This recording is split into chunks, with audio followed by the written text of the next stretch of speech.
dito? Ah, sige po, Nay. Huwag mong hugasan yan. Ah, bakit? Inuutosan tayo ni Nanay, oh. Ano ba? Nakakapagod maghugas ng plato. Anak, okay ka lang? Ah, okay lang ako, Nay.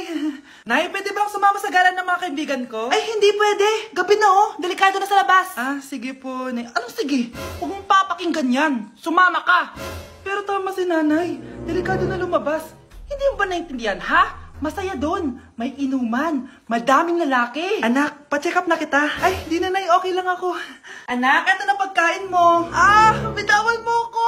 Nasasaktan ako. Bakit? Makulit ka, di ba? Sabi kong ayaw ko maligo.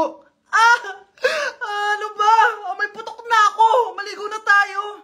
Ayoko! Anak, ano nangyayari sa'yo? Hayaan mo sila. Huwag mo sila papakialaman. Dahil isa ka din naman may saltek. Pero nag-aalala lang naman ako sa anak ko. Nagmana lang naman yan sa'yo. Nay, may saltik ka din?